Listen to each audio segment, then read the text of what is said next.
దొంగల బండిలా వైఎస్ఆర్ కాంగ్రెస్ పార్టీ తయారైందని మంత్రి కొల్లు రవీంద్ర విమర్శించారు. మంగళగిరిలోని టీడీపీ కేంద్ర కార్యాలయంలో కొల్లు రవీంద్ర మీడియాతో మాట్లాడారు. పక్కా ఆధారాలతోనే కల్తీ మద్యం కేసులో జోగి రమేష్ను పోలీసులు అరెస్టు చేశారని చెప్పారు. నకిలీ మద్యం తయారీకి జోగి రమేష్ ఏ విధంగా కుట్రలు చేశారో జనార్దన్ రావు స్టేట్మెంట్తో బయటపడిందని వెల్లడించారు.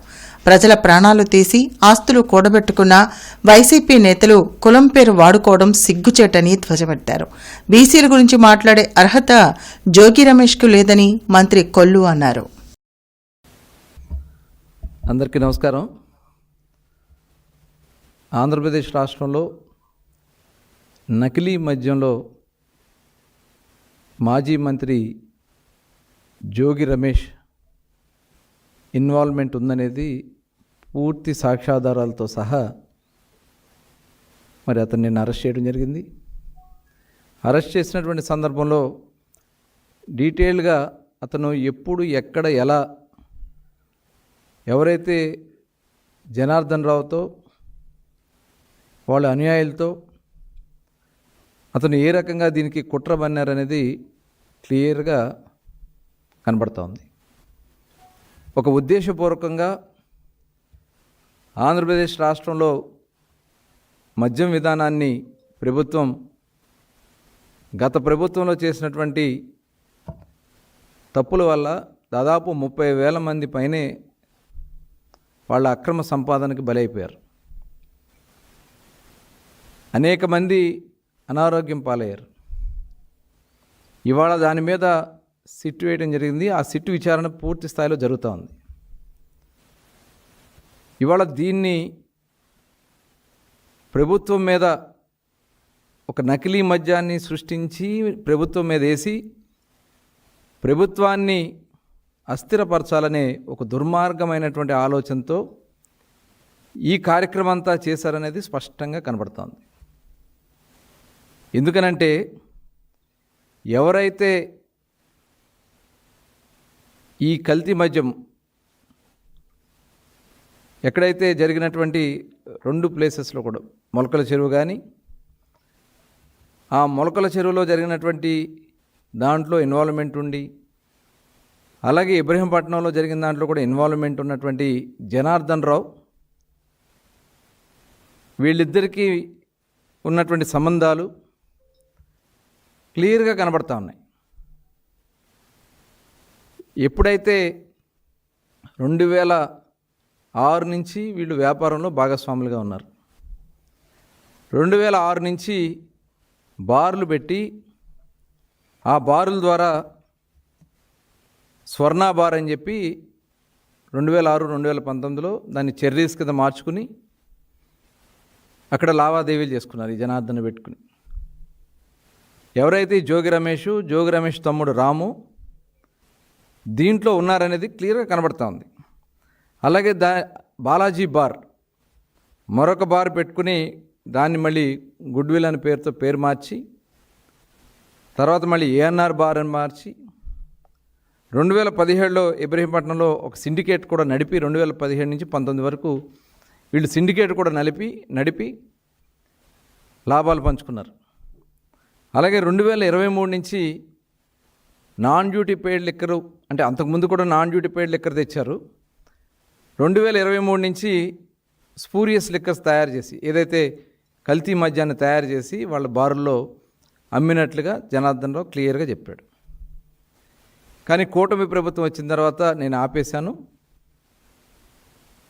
కానీ జోగి రమేష్ గారు నాతో చేయించారు, మళ్ళీ చేయమని చెప్పి దానికి 3 కోట్ల రూపాయలు కూడా ఇస్తానని చెప్పారు. అలాగే 23వ తారీఖున ఉదయం 8:30, 9:15 మధ్యలో ఈ జనార్దన్ రావు జోగి రమేష్ గారి ఇంటికి వెళ్ళింది వాస్తవా కాదా? సీసీటీవీ ఫుటేజ్లు ఉన్నాయి. అలాగే 24వ తారీఖున అతను ఆఫ్రికా వెళ్ళిపోయాడు. అంటే 23వ తారీఖున అతను ఇక్కడి నుంచి పంపించి ఇదంతా కూడా కుట్ర చేసి అక్కడ అంతా కూడా తాత్కాలికంగా మొలకల చెరువులో వాళ్ళు అక్కడ 15-20 రోజుల్లోనే అదంతా కూడా ఏర్పాటు చేశారు. అక్కడ అవన్నీ కూడా లీక్ చేసింది వాళ్ళే. ఇదంతా కూడా చేయటానికి 3 కోట్ల రూపాయలు బేరం కుదుర్చుకున్నారు వీళ్ళు. అంటే ఇది బయటికి పెట్టి మళ్ళీ అక్కడి నుంచి జనార్దన్ రావుతో గతంలో ఎవరో ఏలూరు దగ్గర ఉన్న అతను పార్ట్నర్గా ఉన్నట్టు అతనితో వీళ్ళు ఫోన్లు చేయించి వాళ్ళ బార్లోకి వెళ్తే బార్ దగ్గర లేదంటే పక్కన వేరే ప్లేస్లో ఉందని చెప్పి వాళ్ళే ఇన్ఫర్మేషన్ ఇచ్చి మీడియాని తీసుకుని స్వయంగా ఈయన అక్కడికి వెళ్ళి, అంటే ఇదంతా ఒక కుట్రపూరితంగా ఒక ఉద్దేశపూర్వకంగా ప్రభుత్వం మీద బురద జల్లాలి, ప్రభుత్వాన్ని అస్థిరపరచాలి అనే ఒక దుర్మార్గమైనటువంటి ఆలోచనతో ఈ కార్యక్రమం చేసినట్టు క్లియర్గా కనబడుతోంది. ఇవాళ మేము కక్ష సాధింపుగా చేయాలనుకుంటే ప్రభుత్వం వచ్చిన వెంటనే ఒక్క వైసీపీ నాయకుడు కూడా రోడ్డు మీద తిరిగే పరిస్థితి ఉండదు. కానీ ఎక్కడా కూడా మా నాయకులు చంద్రబాబు నాయుడు గారు కానీ, పవన్ కళ్యాణ్ గారు కానీ, లోకేష్ గారు కానీ, మా ప్రభుత్వం కానీ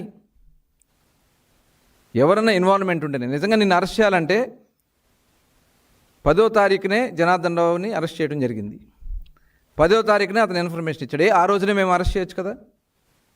కానీ డీటెయిల్గా ఎంక్వైరీ చేశారు, సిట్ వేసాం. ఒక నీతి నిజాయితీ కలిగినటువంటి ఐపీఎస్ ఆఫీసర్తో సిట్ ఏర్పాటు చేశాం. ఆ సిట్ దగ్గర 20 రోజుల పైన 23 నిన్న 22వ తారీఖున చేశారు మీకు. అంటే దగ్గర 23 రోజుల పాటు విచారణ చేసుకుని పూర్తిగా మీ ఇన్వాల్వ్మెంట్ ఉందని చెప్పి సాక్ష్యాధారాలతో సహా కోర్టుకు పెట్టి మిమ్మల్ని అరెస్ట్ చేస్తే ఇవాళ ఒక మాజీ మంత్రిగా మీ మీద ఆరోపణలు వస్తే విచారణ ఎదుర్కొనాలి. ఎఫ్ఐఆర్లో మీ పేరుంది, సహకరించాలి.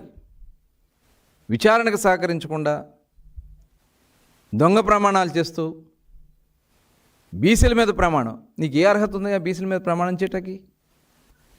ఏబీసీ కన్నా మీరు కూడు పెట్టారా? ఏబీసీ కన్నా అన్యాయం జరుగుతుంటే కనీసం మీరు మాట్లాడారా? మరి ఆనాడు అచ్చెన్నాయుడు గారిని అక్రమంగా అరెస్ట్ చేశారు, ఒక బీసీ నాయకుడు, మంత్రిగా పనిచేశారు. నా మీద ఒక హత్య కేసు పెట్టారు. యనమల రామకృష్ణ గారిని, ఒక బీసీగా ఉన్నటువంటి యనమల రామకృష్ణ గారి మీద కేసులు పెట్టారు, ఎస్సీ ఎస్టీ కేసులు.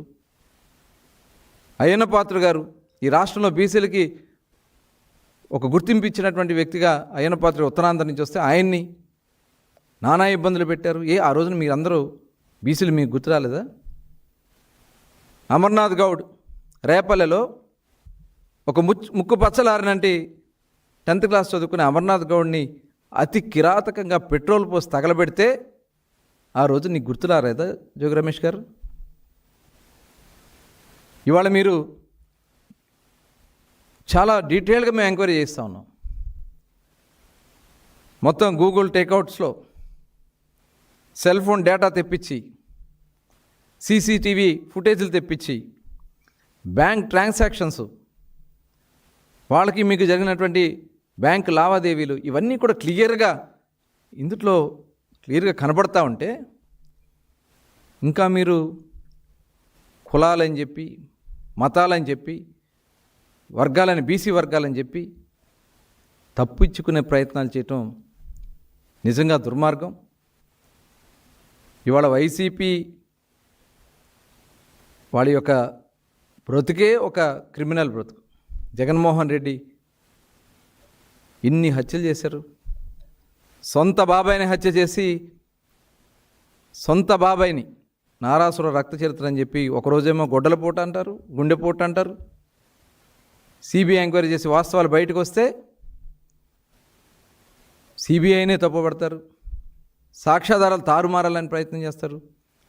ఆ క్రిమినల్ మైండ్ ఉన్న వాళ్ళ దగ్గరికి క్రిమినల్స్ అంతా చేరతారనే దానికి ఇదే ఒక నిదర్శనం. మరి ఆనాడు మీరు చేసినటువంటి లిక్కర్ దందాలో మరి నెల్లూరు మాజీ మంత్రి కాకాన గోవర్ధన్ రెడ్డి గారు,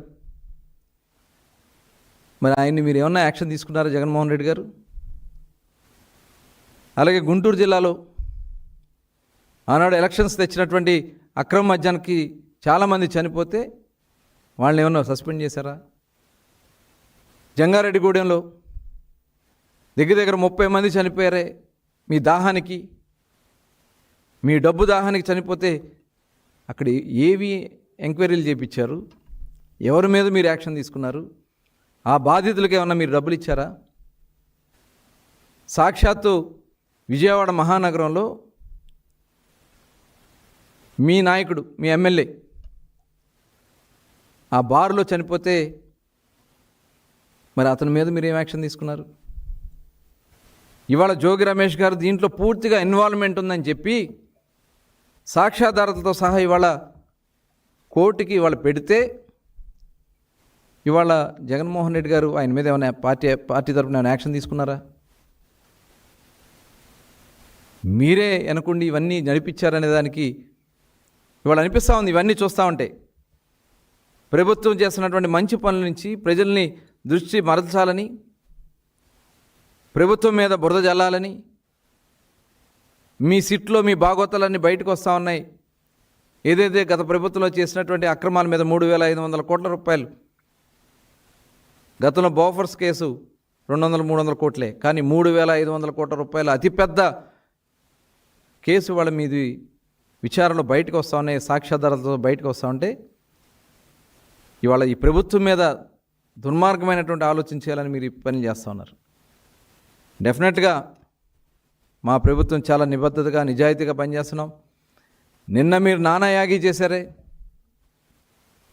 ఉదయం 4 గంటలకి పోలీసులు వస్తే 3 గంటల పైన వాళ్ళకి మీరు సహకరించలే. ఈలోపు జనాన్ని పోగేసుకుని అడుగడుగున వాళ్ళకి ఇబ్బందులు పెడుతూ ఎక్సైజ్ స్టేషన్ దగ్గర నానా యాగి చేసి, హాస్పిటల్కి వెళ్తే హాస్పిటల్లో అద్దాలు పగలగొట్టి, గ్లాసులు పగలగొట్టి మీరు మీ కుటుంబ సభ్యులు చేసినటువంటి యాగి ఇవాళ రాష్ట్ర ప్రజలు చూడలేదు అనుకుంటా ఉన్నారా? ఈ దుర్మార్గమైనటువంటి ఆలోచనలు ఉన్నటువంటి వ్యక్తుల్ని ఎట్టి పరిస్థితుల్లో కూడా వదలం. నిన్న చూసాం డ్రగ్స్ని, వైసీపీ సంబంధించినటువంటి యువ నాయకుడు విశాఖపట్నంలో సాచెట్స్లో డ్రగ్స్ని అక్కడ వాళ్ళు ట్రాన్స్పోర్ట్ చేస్తుంటే పట్టుకున్నారు. అంటే ప్రజా జీవితాలతో ఇవాళ మీరు ఇన్ని దుర్మార్గమైనటువంటి కార్యక్రమాలు మీరు చేశారు, ఇంతమంది ప్రాణాలు పోవడానికి కారకులయ్యారు, ఇవాళ మొత్తం బయటకు వస్తూ ఉన్నాయి. ఇవన్నీ కూడా బయటకు వస్తూ ఉంటే చూసి తట్టుకోలేక రకరకాలుగా కులాలని, మతాలని, ప్రాంతాలని, ప్రజల్ని తప్పుదారి పట్టించాలని మీరు ప్రయత్నం చేస్తే జరగవు. మేము చాలా ట్రాన్స్పరెంట్గా ఉన్నాం. అందుకనే మా నాయకులు ఎక్కడైనా ఇన్వాల్వ్మెంట్ ఉన్నా ఇమ్మీడియట్గా యాక్షన్స్ తీసుకున్నాం. సోషల్ మీడియా పోస్ట్ పెడితే అతన్ని మేము అరెస్ట్ చేశాం. అలాగే ఈ లిక్కర్ కేసులో, కల్తీ మద్యం కేసులో ఇన్వాల్వ్మెంట్ ఉన్నటువంటి జయచంద్రారెడ్డిని అరెస్ట్ చేశాం. సురేంద్ర నాయుడు మీద కూడా కేసు పెట్టాం. జయచంద్రారెడ్డి మీద కూడా కేసు పెట్టాం. పార్టీ నుంచి సస్పెండ్ చేశాం. చాలా తీవ్రమైనటువంటి యాక్షన్స్ ఉంటాయి అనేది మా నాయకులకైనా కూడా మేము ట్రాన్స్పరెంట్గా ఉండడం అనేది ఇదే ఒక నిదర్శనం. మీరు తప్పించుకోవాలన్నా, బ్లాక్మెయిల్ చేయాలని మీ తారం కాదు. మేము నీతి నిజాయితీగా పనిచేస్తామని చెప్పి తెలియజేస్తా ఉన్నా.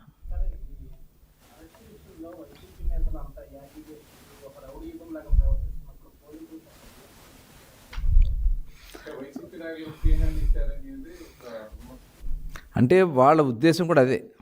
వాళ్ళ ఆలోచన ఏంటంటే దీన్ని డైవర్ట్ చేయాలి. అక్కడ గొడవ చేసి పోలీసులు చేస్తూ ఉంటే వాస్తవాలు, ఈ కేసుకు సంబంధించినటువంటి వాస్తవాలు డైవర్ట్ చేయడం కోసం వాళ్ళు చేస్తున్నటువంటి కుట్ర. నిన్న జగన్మోహన్ రెడ్డి గారు మాట్లాడుతున్నారు, డైవర్షన్ పాలిటిక్స్ చేస్తున్నారని చెప్పి మాట్లాడుతున్నారు. ఇందుకు డైవర్షన్తో పనే ఉంది మాకు? ఇవాళ విచారణలో వాళ్ళ వాస్తవాలు బయటకు వస్తున్నాయి కాబట్టి మేము వాళ్ళని అరెస్ట్ చేస్తున్నాం. ఆ అరెస్ట్ చేసిన కారణాలని తప్పిపుచ్చడం కోసమే ఈ రకమైనటువంటి నానా యాగి చేసి ప్రజల దృష్టి మరల్చడం కోసం వాళ్ళు చేస్తున్నటువంటి ప్రయత్నం. ఎందుకంటే నిన్న కూడా చూసాం, సెంటిమెంట్ని రగల్చడం కోసం భార్య కూతురు చేయి పట్టుకుని ఆ డ్రామాలు, ఇందులో ప్రజల జీవితాలతో ఆడుకున్నారు వీళ్ళు. ఈ రాష్ట్రంలో ప్రజల యొక్క జీవితాల్ని లాస్ట్ 5 సంవత్సరాలు నాశనం చేశారు. ఇప్పుడు కూడా ప్రభుత్వాన్ని, ప్రజలను కూడా ఇబ్బంది పెట్టడం కోసం ఈ కార్యక్రమం చేశారు. అందుకనే మేము చాలా జాగ్రత్త చేస్తున్నాం. అయితే ఎవరైతే దీంట్లో వాంటెడ్గా పోలీస్ కానీ ఏమైనా యాక్ట్ చేసినా కూడా చర్యలు తీసుకుంటాం.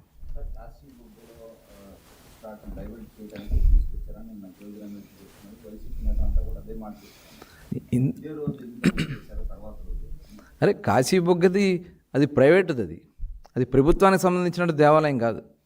ప్రైవేటు వ్యక్తి ఒక దేవాలయం కట్టుకుని ఆ దేవాలయంలో ఇన్ఫర్మేషన్ నేను ఇవ్వలేదని క్లియర్గానే చెప్తున్నాడు అతను. ఎవరైతే ఆయన దేవాలయ పాండే గారు ఉన్నారో, సదానంద పాండే గారు, ఆయన క్లియర్గా చెప్పాడు, నేను ఇన్ఫర్మేషన్ ఇవ్వలేదు, ఇంతమంది వస్తారని నేను ఎక్స్పెక్ట్ చేయలేదు, ప్రభుత్వానికి సంబంధం లేదని క్లియర్గా చెప్తున్నారు. ఇందులో డైవర్షన్ అయింది. అయినా కూడా బాధ్యత తీసుకుని 15 లక్షల రూపాయలు ఇచ్చాం. ఇమీడియట్గా మా యువ నాయకుడు నారా లోకేష్ గారు హెచ్ఆర్డీ మినిస్టర్గా ఆయన అక్కడికి వెళ్ళడం, హోమ్ మినిస్టర్ గారు వెళ్ళడం, రామ్మోహన్ నాయుడు గారు రావడం, ఆ కుటుంబాలకి అచ్చెన్నాయుడు గారు అందరూ వెళ్ళి, శిరీష్ గారు ఇన్సిడెంట్ జరిగిన వెంటనే ఆవిడ కూడా అక్కడే ఉండి 15 లక్షల రూపాయలు రాష్ట్ర ప్రభుత్వం నుంచి, కేంద్రం నుంచి 2 లక్షలు, ఇంకా అదనంగా ఏమైనా ఇవ్వాల్సి వచ్చినా కూడా హాస్పిటల్లో ఉన్న వాళ్ళకి కూడా ఏర్పాటు చేసింది ఈ ప్రభుత్వం. అలాగే రాబోయే కాలంలో అన్ని దేవాలయాలకు కూడా ఇన్ఫర్మేషన్ ఇచ్చాం.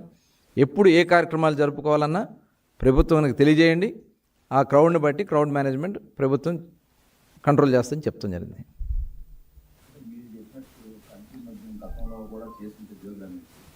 ప్రజల్లోకి వెళ్ళి ఉంటాయి, ఆ కల్తీ మద్యం దాగి చాలామంది ప్రజలు కూడా అనారోగ్యం పాలై ఉంటారు కదా, అది దాని మీద కూడా ఏమన్నా విచారం? అదే ఇప్పుడు డీటెయిల్డ్గా ఇప్పుడు అన్నీ కూడా వస్తున్నాయి, వాస్తవాలన్నీ కూడా బయటకు వస్తున్నాయి. సిట్ కూడా చాలా గోప్యంగా, ఎందుకంటే ఇవన్నీ కూడా ఇన్ఫర్మేషన్ ఇస్తే ఇవన్నీ కూడా వాళ్ళు అలర్ట్ అయ్యేదానికి అవకాశం ఉంది కాబట్టి అవన్నీ కూడా సాక్ష్యాధారాలతో సహా తీసుకోవడం కోసం సిట్ చేస్తుంది.